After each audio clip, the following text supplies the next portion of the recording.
episodes 1 and 2 of Ultraman Z or Ultraman Z have aired in Japan and also been simulcast on YouTube. So we're going to give our review of these first 2 episodes as our, for this news segment. Okay. The third episode will have aired by the time this podcast goes out, but as of the time of recording, only the first 2 have aired. So we will talk about the third one in a future episode. Sure. Let's go. So let's get into episode 1. We did kind of give our initial thoughts on the series or on the first episode in a previous episode of the podcast, but let's dive into this. What did you really like and dislike about Ultraman Z episode number 1? Really not a whole lot that I disliked about it, honestly. Honestly, I don't even think I wrote down anything that I disliked about it. It was just a lot of fun. And it's really a unique opportunity that we're getting to watch these in pretty real time. I think they come out for us in the West on YouTube. They come out like the day after they officially air on Japanese television. So we're getting to watch them in fairly real time with the rest of the world. So it's a really interesting opportunity that we get to have here, because it was something that I think we touched on a few episodes back about whether or not we were actually going to be able to do this or not, or we would have to wait until Mill Creek puts it out. But I really liked episode 1. It started off with lots of action, specifically monster action. We all love that kaiju action with the ancient monster Gamis, which, side note, is really one of my favorite original Ultra Kaiju. He's just a really unique looking creature. I think he was the very first. I think he may have been the very first kaiju, because he was in the episode of Ultra Q. I think that was the very first episode of Ultra Q. Anyway, yeah, I really enjoyed the episode. I can see, Travis, why a lot of folks like the modern Ultraman, the modern series of Ultraman, more so than, say, the classics, like in the Showa era, and maybe even, I guess you would consider it the Heisei era. The ones made in, say, the early 2000s or the mid 2000s, I can see why folks enjoy those more, because I think you and I have talked about it. The Ultraman in these episodes, you tend to root for them more so than even than for me personally. I tend to root more for the Ultramen in these modern series like Ultra Orb, Geed, and X, and now Zet, more so than I did in the Showa era. In the Showa era, I'm all like, give me some kaiju, give me that kaiju action. Right. But with these, I find myself, like you, Travis, rooting more for the hero than, say, the monster, which kind of weird because it's supposed to be a hero show. But I really enjoyed it. Set design was great. The kaiju, the first kaiju that we got to see was the giant space shark, Ginagog. I think that's how you say his name. Mm-hmm. And he's a really unique creature. And then, of course, the Ultraman Z suits and design for this series is great. I mean, I don't have any complaints, honestly. There's really not a whole lot I can really complain about, except for maybe the comedy could have been better timed. It was a little bit goofy, but it's a kid's show. So what do you expect? Yeah, and that's something that I have come to appreciate with Ultraman, with Super Sentai, with Kamen Rider is, the comedy is a little goofy at times, but I have to remember these are shows that are primarily geared towards kids. Mm-hmm. like just because us 30-year-old men are watching it doesn't mean they're not still supposed to be geared towards kids. Right. I really like how this movie just jumped right into the action. Oh yeah, absolutely. Like, the episode opens with a monster rampaging, and that is fantastic. The comedy bits I liked. I actually thought the comedy in this episode was actually really good. I have to say though, Savenger, I guess is how you say it. Scavenger, yeah, Scavenger, yeah. Savenger, the robot is so hecking adorable. there's already little memes and cartoons Oh popping man, up online of him or her. he is I don't so even know what he's great. supposed to be, but whatever. He's super adorable. Which is it is interesting because he is actually he's not a new thing. He was in a previous Ultraman series. He was in Ultraman Leo. I was gonna say Leo. I was gonna say Leo or Ace, but I haven't watched Ace yet. So Yeah, I'm pretty sure it's in Leo. Let me see. Let me double check that just to make sure that his robotic capsule kaiju who first appeared in Ultraman Leo. Yep. Hey, so there's yeah. one.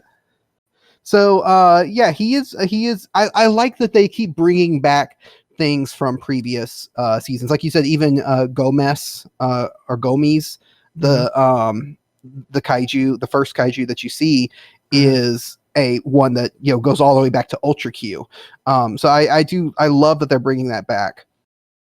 I really enjoyed the characterization of Zet. I think that he is really funny, and I like that you get the sense, which I mean, this is his character. This is supposed to be his character, that he's a rookie who is trying to act like the big hero who's here to save the day, but then he has those moments where he just turns into a dork.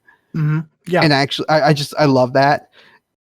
I love those moments. His interactions with Haruki, the human side of Ultraman Z in this series. yeah. His human counterpart is just as goofy.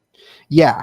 The scene where they're sitting there and Zet is explaining to Haruki how to transform into his Ultraman form. And he's like, "You've got to say my name." Okay, what's your name? Ultraman Zeto. Ultraman Zeta. Zeto. And then he does it, and then nothing happens, and Zet's like, "You have to press the trigger." Yes. It's such the a comedic good timing on that was good. Yeah. Yeah, it's such a good one. One other thing that I want to really highlight for this first episode, especially the cinematography. Oh yes. The way the camera, especially in the opening segments, when it's down low and it's shooting up from like a human, the human level up at the kaiju as it's stomping through, it is such fantastic camera work.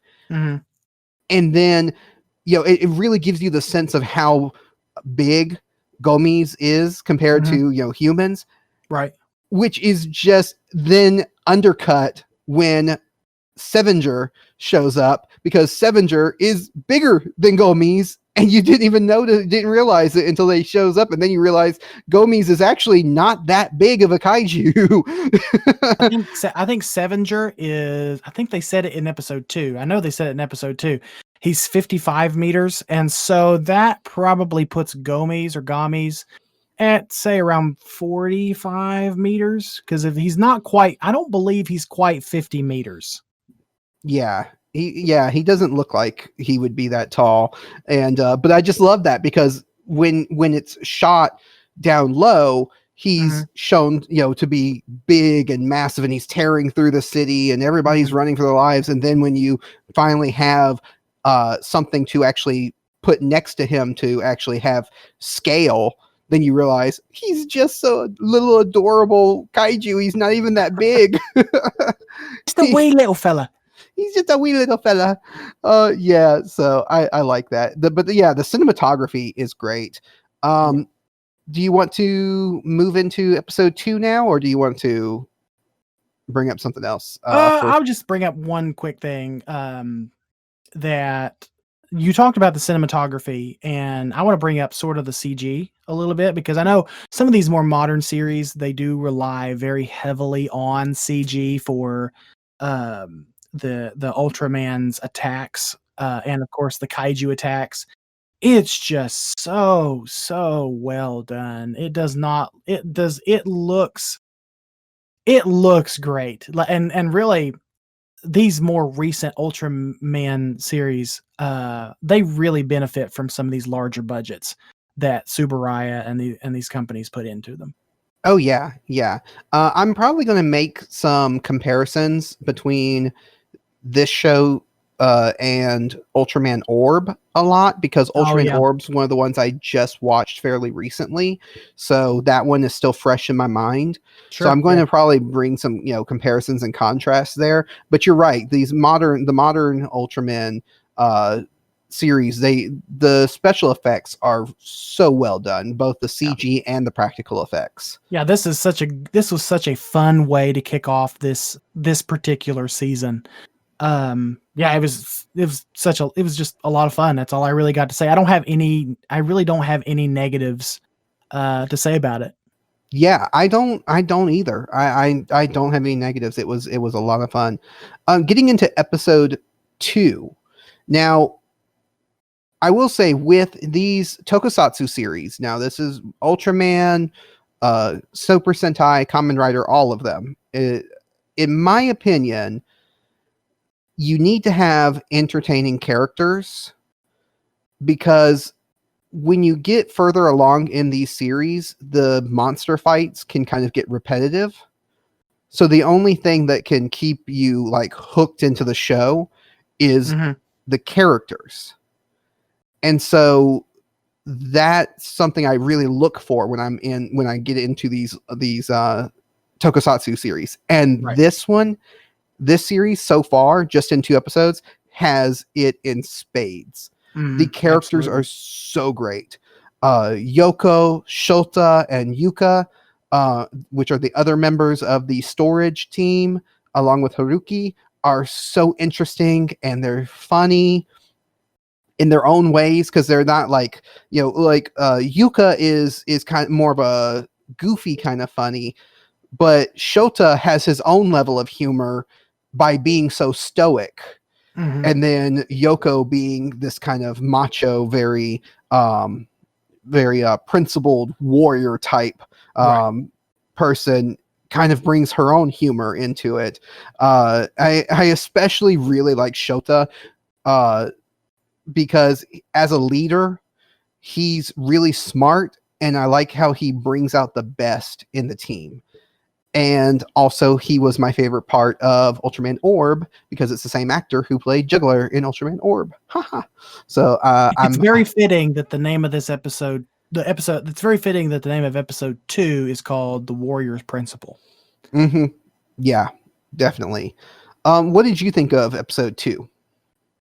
It was a little bit of a slower burn than episode 1. It kind of sets up, like, episode 1 introduces us to this new world that we're in. It gives us a glimpse at our characters, but it really doesn't explore a whole lot, their personalities, and kind of gives us some of the inner workings of who we're going to be going alongside this journey with during this season. Now, episode 2 does that. We get hmm a little bit more detailed information on who Storage is, and the teammates that all kind of come together to make up this team, this storage team, the storage unit, as I like to call. Yeah. Uh, but yeah, it was a slower burn. I like the fact that they brought back. Um, I have to find the kaiju's name because the name of it escapes me. But Naranga. yeah, Naranga. I'm glad that they brought back another classic kaiju. Although I really am hoping for something a little bit more original, sort of like what we got with Ginnegarg, and I'm hoping for some more like that. I don't know how much of that we will get. But if they keep bringing back some of these more classic Ultra Kaiju, but in a with new powers and abilities, and they look a lot better, and yada yada yada, I'm going to be really pleased with it either way, because in this episode we saw our lead Please, Travis, please remind me what our lead character's name in the show is. Haruki. Haruki. Thank you. I'm sorry, I should know that, but I don't. No, that's fine. It escaped me. But we saw Haruki sort of struggle with himself in this episode. Sort of struggle with focusing in on being the warrior that we know he can be. And so that's just sort of that little mini arc that takes place in this episode. And then there's some other, I'll let you get into sort of the female characters of the show, but Haruki, he seems to really struggle in this episode, but mainly he struggles with focusing on being the hero, doing what he has to do to just be Ultraman and be to save Japan, to save his team from disaster. So it was just a lot of fun. It was, like I said, it was a little bit of a slower burn than the breakneck speed that we got with episode 1. But I really enjoyed it. I really don't have any bad things to say about this one either, to be honest with you. Yeah. Now, I have a quick question. Sure, go ahead. How much do you want to bet that the character of Shota turns out to be Juggler from Orb, and that he's not actually, it's not just the actor who crossed over, but they actually bring the character back? You talking about Zet's mentor? No, basically the captain of the storage team, right? Who fought him in the dojo. That actor is the one who played Juggler, the main villain from Orb, Ultraman Orb, who was kind of basically like Ultraman Orb's brother. They're kind of very they had they were very close, and so it's the same actor. And it's not unusual for them to use, same actors for multiple parts. So it's not, it's not that far-fetched to think he's just a completely original character. At the same time, they bring back characters from previous seasons and series too. So it's not that far-fetched to also think that this might be, he might turn out to later on be a Juggler just pretending to be human. I had thought about something along those lines when I was watching the show this morning, and I honestly thought that possibly his character could become the master that we saw in episode 1 that got sucked into that black hole created by Zero. Zero, yes, yeah. That we could see him come back as Zero, and he's just here to build up Ultraman Z as the warrior he needs to become to save the Earth. So that was a thought I had already had, but I like your point too, that it could possibly be the character from Ultra Orb too. Yeah, and just to kind of give some credence to it, the idea of it, because we know that Ultraman Geed and his human counterpart are going to show up in this series later on. So we've already had that announced in the press packet that Subaraya sent out, or Mill Creek sent out. Or Subaraya sent out. So yeah, it's possible that it could be, because spoilers for a small part of Ultraman Orb, but Juggler does kind of come around at the end. He actually kind of has a redemption at the end. So it's completely possible that he disguised himself as a human and stayed on Earth, and now he's the leader of this storage unit. Completely plausible. I would almost put money on it. In fact, you and me actually may make a friendly wager on the side. Who knows? But yeah, I would probably put money on it. Yeah. But yeah, I love the characters in this one. That's one of the things, and like I said, I will make comparisons to Orb just because it's the most recent Ultraman series that I watched. But one of the things that I did not enjoy about Orb was that the side characters didn't have much to do. Mm-hmm. I really enjoyed the main, Orb and his human alter ego, but the side characters just didn't have much to do, and so it just that bothered me when watching the series. This one, immediately in the first episode and the second episode, the side characters automatically, it's just like they already have more to do than the ones in Orb. And so I already like these characters more because they're doing stuff. I like I said, I like Shota. Now, I do have a small issue, and it's not a big issue, but it is a little small one. I'm not happy with what they're doing with Yoko being kind of a little man crazy in a way. Okay. Yeah. And, this kind of like romance side angle that they're going with. Mm-hmm. But that's just a small thing. Overall, I still really enjoyed the episode. Yeah, I really did too, and really, the only honestly gripe that I had with the episode didn't really have to even do with the episode itself. We're spoiled, Travis, so we get video on demand all the time, and so we don't have to deal with things like what are they called? Commercials. There we go. We don't have to deal with commercials, and these Ultra shows are not just, and I'm not just talking about YouTube ads. I'm not talking about those because I think those are we all get used to those. But I'm talking about legitimate like Bandai Ultraman commercials are inserted into these episodes, and I'm like, okay, well, they could have saved us like maybe 5 minutes and cut out some of these ads and commercials, but I get why they did it. It's for kids. They're trying to sell toys and products and apps to download. I get it. But it does spoil you a little bit to not have to deal with those things. But that has nothing to do with the episode itself. I love the episode. Like we've talked about, it just sort of does a little bit of world building and a little bit of plot building. In this second episode, so it makes me look forward to episode 3. I can't wait till they put out the promo for episode 3 this week. Oh, well, if you stayed to the end of the episode, they always do show what's coming up next. Oh, and you're going to be happy with episode 3 because they bring back Gamora.